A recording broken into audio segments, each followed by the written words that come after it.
Good morning. May I thank everyone for having the privilege to share with you the journey of the fishers in Ayuki. This is Ayuki Island, a fishing community of 100 families in the municipality of Cantilan, the southern part of the Philippines, facing Pacific Oceans. It is rich in corals, seagrass, and marine lives, and of course, happy and smiling people. But like many other places in the Philippines, it is overfished, and up until a few years ago, legal fishing was still happening there. I'm Cherry Ravelo-Salazar, a fisheries technologist working in the local government. 5 years ago, I had a chance to work with RARE on a campaign for sustainable fishing on marine protected area in Ayuki Island. My first step was to understand the problem.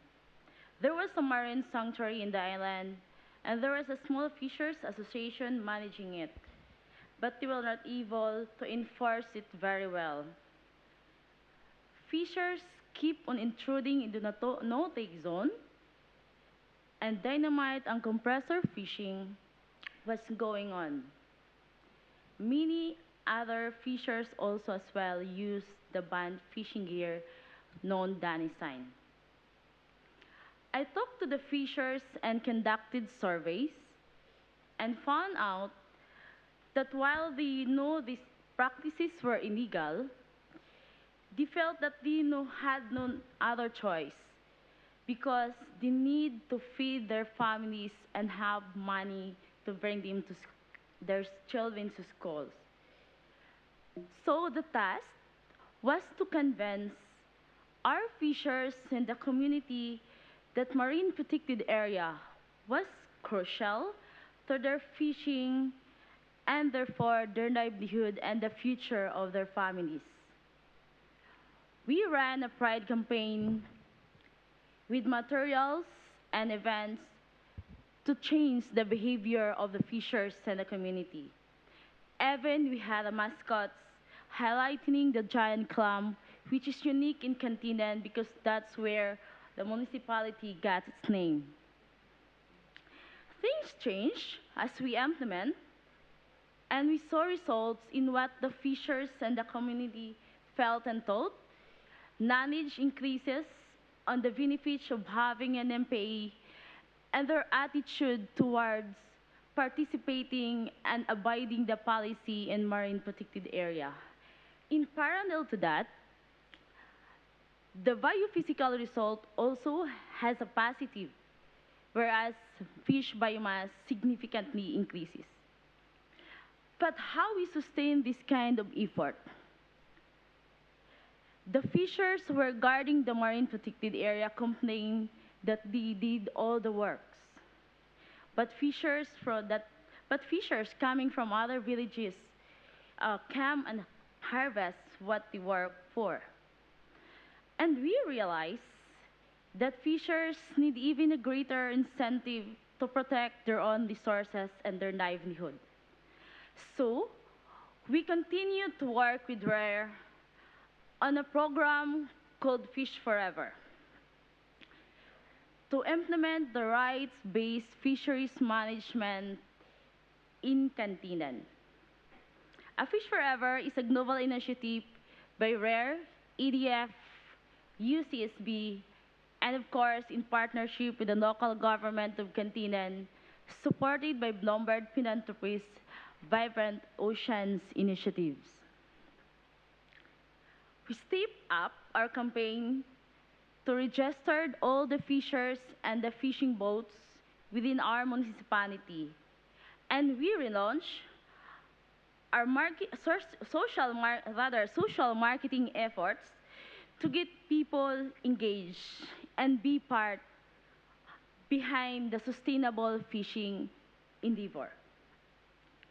More importantly, as we work into, we closely work with the fishers leaders in the different villages in Cantilan. We map out where fishers are fishing, what gear they are using, and what species they are catching. And this is snook snake, what a multi-species, multi-gear fishery in the topic snook snake. It's like there is always a Christmas tree in everything that happen in the sea.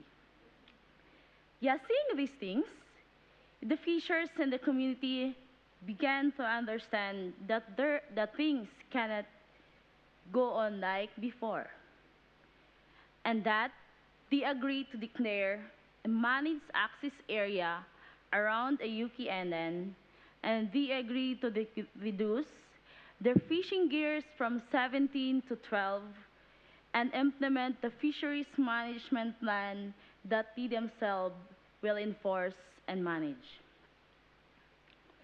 As we go through in the implementations, our local leaders, the local government leaders who was very much supportive, and I hope that those leaders who are with us, will multiply and more as more, because they are the key for our implementation.